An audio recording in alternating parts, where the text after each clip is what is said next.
Cindy Baucom, Knee Deep in Bluegrass, presented by Low Vintage Instrument Company.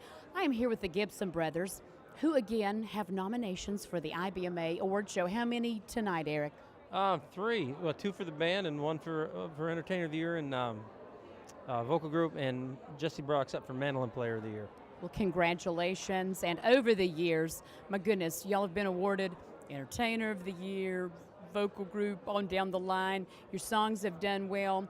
But I know you're excited about this brand new recording by the Gibson Brothers. Talk about that. Sure. We just made a record this year called Mockingbird that comes out in November.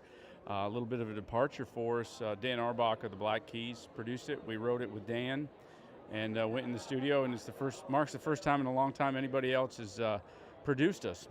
So, but we were looking to do something a little bit different, and it just sort of grew into this. Initially, we just wanted to record some songs that didn't fit our band that we'd written. But as it turned out, we wound up writing a bunch of new songs. So it's cool. I'm really happy about it.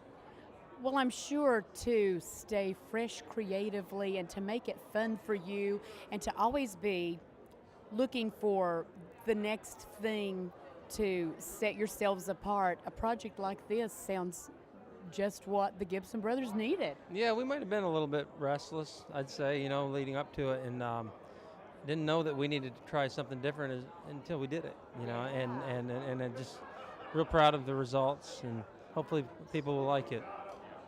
I think, we played bluegrass for a living for over 20 years, and we love it, and we'll never stop playing bluegrass, but there's other parts of your musicality that every once in a while you need to explore, I think. If that's what you're writing, it's like a child. You don't love the next kid that comes along any better or worse than the first one, But just different. Yeah, it's a strong love. It's just a different kind of love. That's a good way of putting it, Cindy. Yeah. Well, good music is good music, and when you can create like the Gibson Brothers have created for so many years now, and I know you want to brag on those guys that travel with you and keep things fun and always fun on stage. Oh, yeah. Mike Barber, who's been with us for 25 years. On the stand-up bass, and Jesse Brock on the mandolin, now 5 years with us, and happy for him. He's won that mandolin award a couple times, and to be up for, when you think about all the mandolin players in the world, to be nominated in the top 5, it's pretty special. Indeed it is, and he's no stranger to that award. He's won it a few times. I think a couple anyway.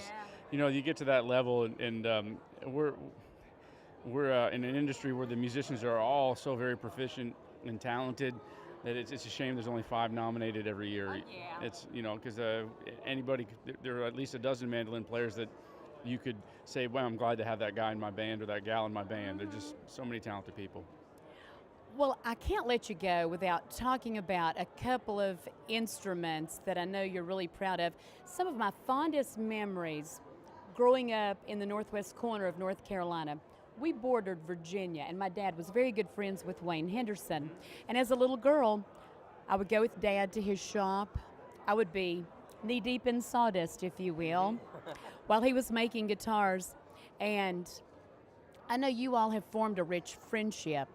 Yeah, Wayne's wonderful. We each have a couple of his guitars now. Just got a couple Sunburst 18s back in June. And what I love about Wayne is that he's the best at what he does, but he doesn't act it. He's very humble. The success hasn't changed him, and I admire that. How about you? What do you think about those Hendersons and Wayne as a builder?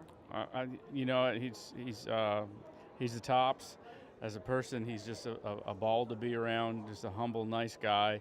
If he never built me a guitar, I'd still be yearning to try to get back to his shop just to hang out. He's such a nice man. Right. And his guitars sort of sound like he does. They're unassuming at first, and then they've got everything you would ever want in them. Yeah, just they're beautiful. He's a master. Well, I want to wish you a lot of luck, not only with the awards, but with this brand new recording. And I know people are going to love what the Gibson Brothers are offering with this. And thank you for stopping by to chat with me a few minutes. It's always very much a pleasure. Always love seeing you. Say hi to Bach for us. Thank you, Cindy. Lee and Eric Gibson, the Gibson Brothers, here on Knee Deep in Bluegrass, presented by Low Vintage Instrument Company.